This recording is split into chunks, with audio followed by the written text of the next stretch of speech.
I consider myself an investigative reporter. There's not one rabbi who could teach on all topics, right? So the topics I like to teach on, one, many things that people don't speak about. Typically, if there's a video that exists out there about whatever topic, like you're not going to hear me talking about it. I try to shed light on areas of Judaism that may have been overlooked or the origins of customs.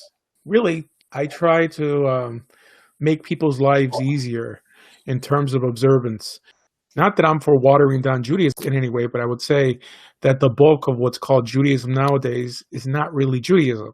If you're defining Judaism as the written law and the oral law. There's a lot of customs and rituals, which are nice, but are not typically based in Torah B'Ktav, in the written law, or Torah Sheba'al Peh.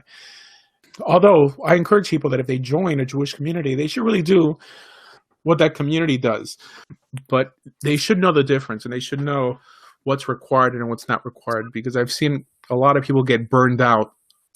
But the vast majority of people that I've spoken to who've left Orthodoxy and have become Karaite or something to that effect have typically left for things that are not part of oral law. And I've heard, these guys in the Karaite movement, they'll bash oral law day and night, and I'll tell them, what's the main issue you have? And they'll typically quote something that has nothing to do with oral law. It's a custom that appears in Kitzur Shulchan Aruch or something that was made up later on. So I try to provide a service and try to link everything people do nowadays to some Mishnaic source. And one easy way to do that is if it doesn't appear in the Rambam, it's most likely made up.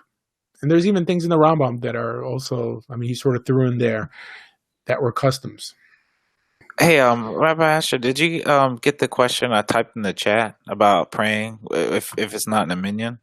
What if you don't make it to like a minyan? Like minyan, okay, you're praying by yourself. Is it still mandatory? Is it mandatory to pray, or is it mandatory to pray with a minyan? Like for example, the specific prayers, like the Amidah, the Shema, There's no obligation to pray with a minyan at any time, unless not even rabbinic. Yeah. Now, if you want to say Borchu and certain additions to the prayers, then yes, you'll need a minyan. If you want to recite Kaddish, you also need a minyan. But there's no obligation to pray with a minyan. It's a nice thing to do, to unite with people of like mind and praise God. It's definitely a great thing, but there's no obligation. If you prayed at home alone every time, you'd be fulfilling your obligation. And that's actually how most people prayed. People in the past didn't have the luxury to wake up early, go to a synagogue and pray, and then pray mincha and marv with the minyan. People worked. People didn't have cars, didn't have horses. They didn't, for whatever reason, people used to pray right where they worked. And I see this a lot more in the Islamic community. I know in Israel, Muslims could be there doing construction, and when prayer times come, they just roll out their little mat and do their prayers, and it's fine. Although I'm sure that they also acknowledge that it's better to pray in a group. But there's no obligation to pray in a minyan. Nowadays, it's become this big thing because of Kaddish. And it's not just Kaddish, but it's called Kaddish Tum, which is the mourner's Kaddish, here, which is also sort of like a new custom. First of all, in Hebrew, it's not mourner's Kaddish. What Kaddish Tum means, the orphan's Kaddish.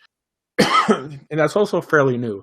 Just because the orphan wasn't able to daven for the Yomid, the person saying Kaddish typically would lead the prayers, which is not the case nowadays. It's all been flipped upside down. Even Kaddish in itself was really instituted by the time of the Gaonim. Nowadays, people go to shul. Most firm people that I know go to shul, go in case someone needs to say Kaddish for a dead relative. They'll have a minyan to say it with, which is kind of a dumb reason to go. I guess it's better than no reason. They use a concept that is not grounded in halakha to pray with a minyan. Even with the origins of the prayer of Kaddish, it was actually known as Kaddish de Rabbanan, and it was only said after learning a piece of Mishnah. Actually, the format was a lot more fluid than we have it today. For example, back then, during the time of the Geonim, people were allowed to improvise during Kaddish, add different portions. Even the Ramban speaks of the Yemenite community adding the name of Moshe ben Maimon, the Rambam, into their Kaddish for all he did for them theologically with all his teshuvot and his words of encouragement. But no, It wasn't set in stone like it is today. There's a lot of things that aren't like they are today. Not that it's wrong for you to do them how they're done today, but it's always good to know the difference and good to know where things come from. So yeah, don't get me wrong. It's a nice thing to pray with other people. So then you're allowed to say what's called Devar Shebekdusha, these extra words of holiness.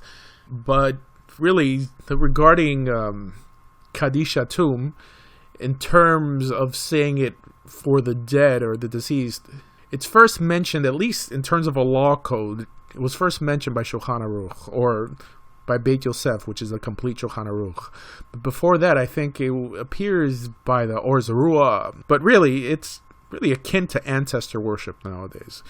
In other words, if you go to pray with a minyan, it's to be part of a kahila, to be part of a group, to be part of like-minded Torah-keeping individuals. It's not to give a dead relative what's called an aliyas neshama, right? I.e., to slowly get them out of purgatory, which is actually what's literally taught nowadays. Again, I'm all for praying with the minyan. Do I make it to pray with the minyan every day? Absolutely not. But I admire people who wake up early and they're out there. And I mean, it's definitely a good thing. But there's no obligation. Oh, There's no obligation to pray with a minyan, even on Shabbat. gotcha.